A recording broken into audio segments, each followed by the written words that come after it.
All right. Hi, everyone. Welcome to Mindgasms. I am Philosophy Bro God for the purposes of this video, and I'm going to continue my series on the medieval Jewish philosopher slash theologian Maimonides' famous seminal book in theology and philosophy in medieval times called Guide for the Perplexed, in which he's sort of attempting to merge and also pointing out the similarities and differences between Aristotelian theory, or the theories of Aristotle, of course, and Jude and Jewish scripture. Basically, that's essentially what he's doing in this video too. But basically, the similarities and differences between Aristotle's theories and Judaism in general. So in this one, as I said, he's going to talk about similarities between Aristotelian theories on God and Jewish scripture as well. So I'm going to get into the quote here. All right.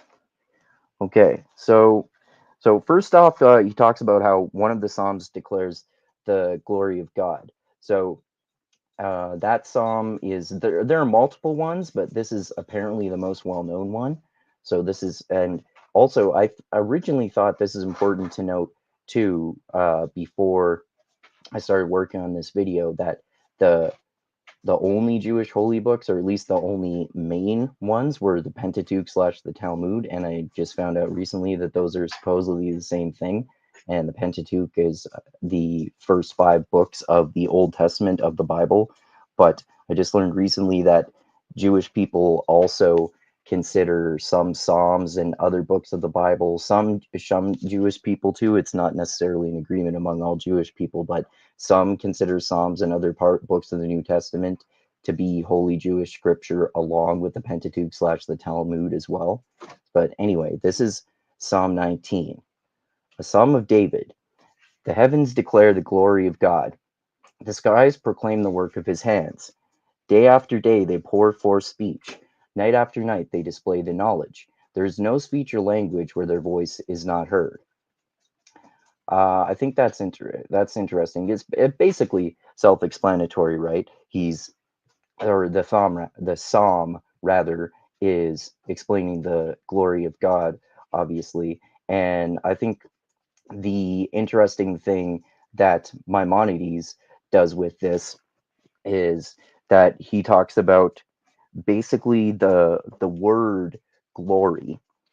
So talks about how the Hebrew word for glory, when you're talking about the glory of God, he says that the Hebrew word for glory, oh, sorry, the Hebrew word for glory implies an intelligent God.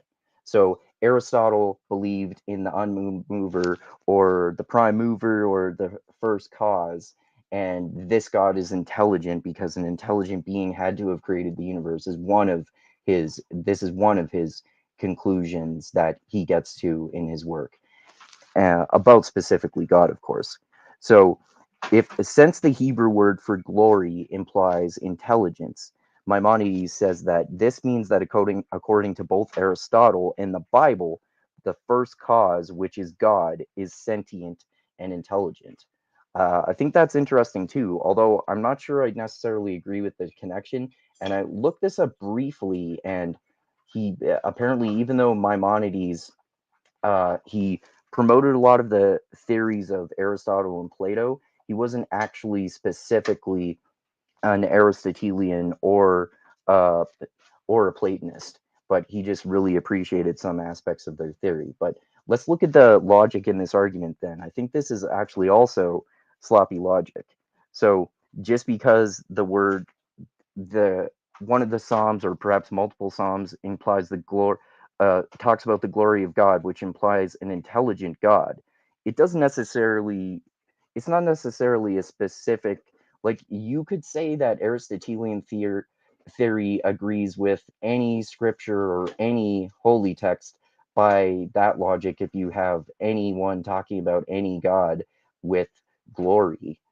so you could connect that to any religion, the glory of God. You could connect Aristotelian theory with Christianity, obviously, because Christians follow the Psalms as well.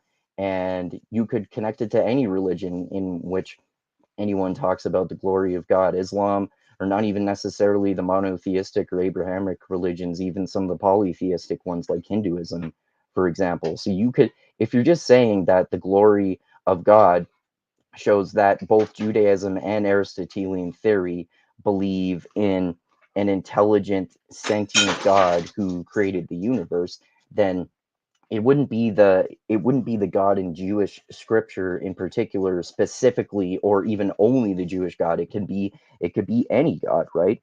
So I don't buy that because there's this connection to the glory of God, because the Hebrew word for God implies an intelligent God. This means that Aristotelian theory agrees with Jewish scripture. You could say it agrees with a psalm in the Bible, which could apply to any monotheistic religion or any religion that talks about the glory of God. But he extends this and makes an even broader claim. This means that according to both Aristotle and the Bible, the first cause, which is God, is sentient and intelligent. So not only is God intelligent, but also sentient. I guess you would have to be sentient to be intelligent. But then, of course, we could go down this super long philosophical rabbit hole of what does sentience mean, and what does intelligence mean? What are sentience and what are intelligence? Do you actually have is sentience actually required for intelligence? It seems kind of self-explanatory that it would, but maybe there are things that are not sentient that are intelligent. I don't know, plant things that are things that are living automatically sentient, like plants, for example. We know that plants and trees are living, but are they sentient? It's kind of like they display signs of intelligence sometimes. It's because if you look into the science of them, it's like they communicate with each other and they can sense human presence. So is that intelligence, or is it just sentience, or is it intelligence but not sentience? It's hard to say. So, but anyway, that's a long-winded way of saying that he's using this sort of sloppy logic to say that Aristotelian theory agrees with scripture just because the a psalm talks about the glory of God, and the Hebrew word for God implies intelligence. I just think that's an interesting theory, because I can see a more detailed argument convincing me that that Aristotelian theory agrees with Jewish scripture, if there were more layers to the argument and more ways that he supports his argument. But nonetheless, like I said, it's not a very good or complete argument. But it is interesting that I just think it's interesting that people connect these ideas of theology and philosophy. It's reason that I'm more interested in philosophy than I used to be, because I'm so fascinated by, or theology than I used to be, rather, because I'm so fascinated by philosophy. So I think it's really interesting to connect Aristotle to Jewish scripture, and I just like these connections. It's very interesting. It's an interesting way to learn more about Aristotle, and then of course more about Maimonides, theology, and philosophy. So yeah, I like what Maimonides is doing here, in spite of the fact that I disagree with his conclusion. Anyway, so thanks again, everyone. Thanks for watching this video. Check out my series that I'm doing on this book, which I will continue, of course. Check out the last one I did in this as well. And I think probably the next one I'll do is I think the next one I'm going to do is going to be a clip from which clip? Oh yeah, it's a clip from an old podcast I did with the author of a biography on the post-structuralist philosopher Derrida by the author Peter Salmon years ago. I did a few podcasts with him about philosophy, and it's from the podcast I did with him about postmodernism, Foucault, and Derrida, in which I mentioned the fact that Jordan Peterson, who I often criticize, the awesome and intelligent gay British actor Stephen Fry recommended Peter Salmon's book called An Event Perhaps to Jordan Peterson. So maybe if Jordan Peterson actually reads it, perhaps, this was a while ago, but maybe if he eventually reads it, then he might have more accurate opinions about so-called postmodernism / post-structuralism. Anyway, check that out as well. Subscribe to the channel if you haven't done so already. A lot of people watch the videos but don't subscribe, so please do so. And of course, click that bell to be notified when I come out with new videos. And check out the link for my Patreon page. The link is in the description as always. Of course, smash the like button, make sweet love to it, do whatever you want as long as you press it.